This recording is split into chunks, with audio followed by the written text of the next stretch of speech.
सोमवारी दिल्लीमध्ये स्फोट झाल्यानंतर तो दहशतवादी हल्ला असल्याचा संशय व्यक्त केला जातो। खरं म्हणजे सर्वप्रथम दर्शनी पुरावे त्याच दिशेने जात आहेत। भारतावर दहशतवादी हल्ले होतात ते कुणाच्या पाठबळावर हे वेगळं सांगायला नको, मात्र तोच पाकिस्तान स्वतः मंगळवारी एका कार स्फोटाने हादरला। तेही पाकिस्तानची राजधानी इस्लामाबाद मधल्या जिल्हा न्यायालयावर झालेल्या स्फोटामुळे पाकिस्तानची झोप उडाली। या स्फोटात किमान 12 जणांचा मृत्यू झाला तर 20हून अधिक जण जखमी झाले। काय घडलं पाकिस्तानमध्ये पाहूया।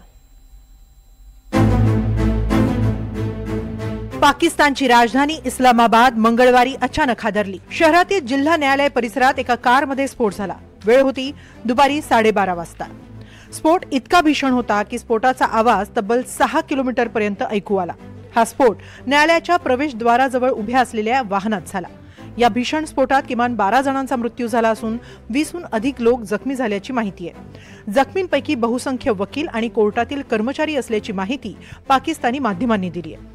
स्फोटाचा आवाज तब्बल 6 किलोमीटर पर्यंत ऐकू गेला तर परिसरातील अनेक वाहनांचं नुकसान झालं। पोलीस आणि बचाव पथकं तात्काळ घटनास्थळी दाखल झाली। प्राथमिक तपासात हा आत्मघाती हल्ला असल्याची शक्यता अधिकाऱ्यांनी व्यक्त केली। या घटनेचे काही व्हिडिओ सोशल मीडियावर समोर आलेत। यात स्फोटानंतर पेट घेतलेली कार दिसते, धुराचे लोटही दिसतायत। दरम्यान गाडी पार्क करून आत जात असताना अचानक प्रचंड आवाज झाला। गेटजवळ 2 मृतदेह पडलेले दिसले। काही गाड्यांना आग लागली होती अशी माहिती एका प्रत्यक्षदर्शी वकिलानं दिली। पाकिस्तानी वृत्तवाहिन्यांनी दिलेल्या माहितीनुसार हल्लेखोरांना कोर्टाच्या आवारात शिरण्याचा प्रयत्न केला, मात्र त्यात त्याला यश आलं नाही। त्यामुळे त्याने एका पोलीस वाहनाला धडक देत हल्ला घडवून आणला। मात्र पाकिस्तान सरकारनं अद्याप कोणत्याही संघटनेला यासाठी जबाबदार धरलेलं नाही।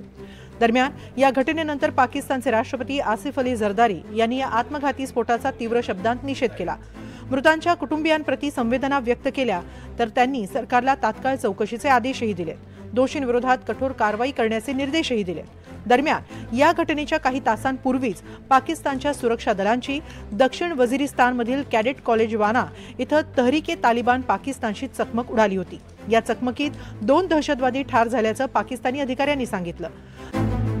अफगाणिस्तानात तालिबानचं पुनरागमन झाल्यानंतर पाकिस्तानमधील टीटीपीच्या हालचालींमध्ये मोठी वाढ झाली आहे। त्यामुळे दोन्ही देशांमधील तणाव वाढलाय। पाकिस्ताननं अफगाणिस्तानवर टीटीपी दहशतवाद्यांना आश्रय देण्याचा आरोप केलाय। दुसरीकडे टीटीपीनं अद्याप या हल्ल्याची जबाबदारी स्वीकारलेली नाही। गेल्या काही दिवसांपासून पाकिस्तान अफगाणिस्तान यांच्यात या टीटीपीवरूनच संघर्ष सुरू आहे। अफगाणिस्तानसह पाकिस्तानच्या चर्चा सलग निष्फळ ठरत आहेत। दुसरीकडे पाकिस्तानात गेल्या काही दिवसांपासून आत्मघाती हल्ल्यांमध्येही वाढ झाली आहे। विशेषतः पाकिस्तानी सैन्यावरील हल्ल्यांच्या घटना वाढत आहेत। खैबर पख्तूनख्वामध्ये बीएलए आणि इतर बलोच संघटना आणि पाकिस्तानी सैन्याच्या सतत चकमकी घडत आहेत। अशात थेट इस्लामाबाद या राजधानीच्या शहरातच भर दिवसा हा स्फोट झालाय। त्यामुळे पाकिस्तानमधील सुरक्षा यंत्रणांची डोकेदुखी वाढली आहे। अनेक आघाड्यांवर आता सुरक्षा यंत्रणांना तपास करावा लागणार आहे। त्यातच या घटनेनं 2014 मध्ये पेशावरमधील सैन्य विद्यालयावर झालेल्या तालिबान हल्ल्याची भीषण आठवण पुन्हा जागी करून दिली आहे। यात 154 जणांचा बळी गेला होता। पाकिस्तानी लष्कराच्या मते हल्लेखोरांचा हेतू त्याच घटनेची पुनरावृत्ती करण्याचा होता आणि त्या दृष्टीनं आता तपास सुरू करण्यात आलाय। Bureau report, NDTV Marathi.